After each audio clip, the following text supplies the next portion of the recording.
Hello दोस्तों, स्वागत करते हैं आपके अपने चैनल श्री साइंस लेक्चर में एक और नए क्वेश्चन के साथ।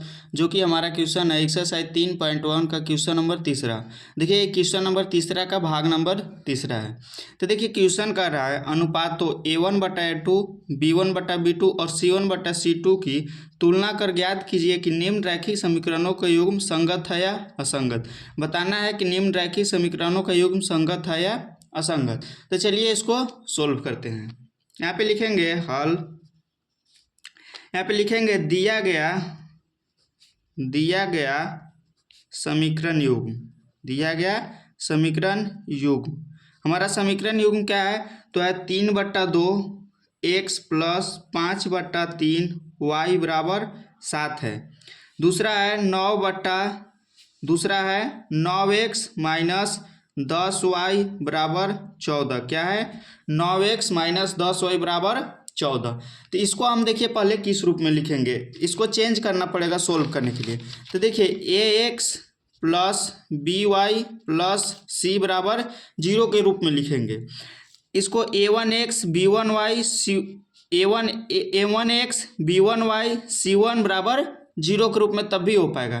तो इसको हम सोल्व कर लेंगे। देखिए जैसे हमारा समीकरण है 9x माइनस 10y बराबर 14। तो इसको लिखेंगे 9x माइनस 10y बराबर के इस साइड 14 को लाएंगे तो माइनस के 14 हो जाएगा, बराबर के 0 हो जाएगा। ये देखिए हमारा इक्वेशन 1 हो जाएगा। तो चलिए इसको सोल्व करते हैं। तो यहाँ पे हम लिखेंगे 3/2 x प्लस 5/3 y बराबर के इस साइड 7 को लाएंगे तो माइनस के 7 हो जाएगा, बराबर में 0 ले लेंगे। ये देखिए हमारा इक्वेशन 1 हो जाएगा। दूसरा हो जाएगा 9x माइनस 10y, 14 को बराबर के इस साइड लाएंगे माइनस के 14 हो जाएगा, बराबर में 0 हो जाएगा। ये देखिए हमारा समीकरण 2 हो जाएगा। यहाँ पे आप लिख भी सकते हैं कि दिए गए समीकरण युग्म को निम्न प्रकार से लिख सकते हैं। तो इस समीकरण को हम इस प्रकार से चेंज कर दिए। अब यहाँ पे लिखेंगे समीकरण 1 और 2 को तुलना व्यापक समीकरण युग्म से करने पे। यहाँ पे लिखेंगे समीकरण 1 यों 2 तुलना व्यापक समीकरण युग्म से करने पर। तो देखिए हमारा व्यापक समीकरण युग्म क्या होता है? तो व्यापक समीकरण युग्म होता है ax plus by plus c बराबर 0 तथा ax plus by plus c बराबर 0। अब देखिए यहाँ पे a1x b1y c1 बराबर 0 हो जाएगा, a2x b2y प्लस c2 बराबर 0। ये देखिए समीकरण 1 के लिए हो गया a1 b1 c1, समीकरण 2 के लिए हो गया व्यापक रूप a2 b2 और c2। तो चलिए यहाँ से निकालते हैं a1 बराबर a2 बराबर a1 बराबर b1 बराबर c1 बराबर a2 बराबर b2 बराबर और c2 बराबर। तो यहाँ पे देखिए हमारा a1 बराबर क्या आ जाएगा? a1 x। तो यहाँ पे देखिए x से पहले हमारा क्या है? तो a1 3/2 है। पहले समीकरण 1 से चलेंगे तो समीकरण 1 में हमारा a1 क्या है? तो 3/2 है। a1 की जगह पर 3/2 लिख देंगे।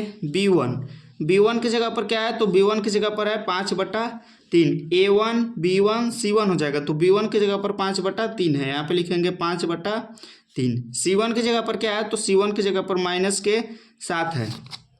अब देखिए a2 की जगह पर हमारा क्या है? तो a2 समीकरण 2 से चलेंगे, इससे इसको तुलना करेंगे तो a2 हमारा है 9। क्या है? 9। और b2 क्या है? तो b2 हमारा है माइनस के 10। इससे पहले माइनस लगाया तो हम माइनस में ही लेंगे, माइनस के 10 हो जाएगा। और c2 बराबर क्या है? तो माइनस के 14 है। क्या है? माइनस के 14 है। अब देखिए इसको तुलना करते हैं a1/a2 से।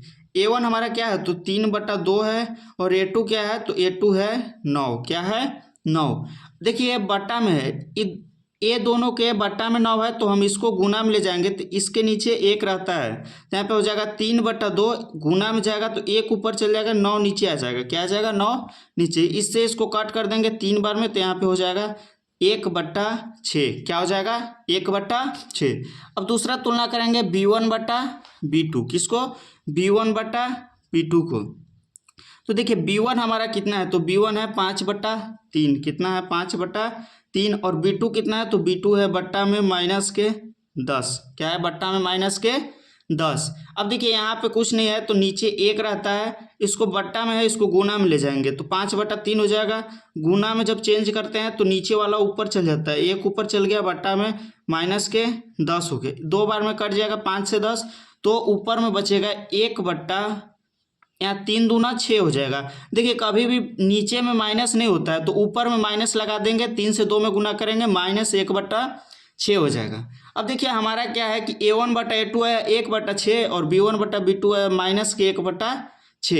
चलिए C1/C2 भी ज्ञात कर लेते हैं, तो यहाँ पे लिखेंगे C1/C2 हो जाएगा -7/14, -14, तो माइनस से माइनस कट हो जाएगा, इससे इसको कट कर देंगे 1/2 बच जाएगा C1/C2। तो देखिए A1/A2 का वैल्यू क्या है, तो A1/A2 का वैल्यू हमारा आया 1/6, B1/B2 का वैल्यू का आया, तो B1/B2 का वैल्यू हमारा आया -1/6, जो कि बराबर नहीं है। तो यहाँ पे लिखेंगे A1/A2 not equal to B1/B2, क्या हो जाएगा A1/A2 not equal to B1/B2। तो यहाँ पे लिखेंगे अतः समीकरण युग्म संगत है, क्योंकि A1/A2 not equal to B1/B2 के रूप में रहता है तो समीकरण युग्म संगत होता है। तो यहाँ पे लिखेंगे अतः समीकरण युग्म संगत है,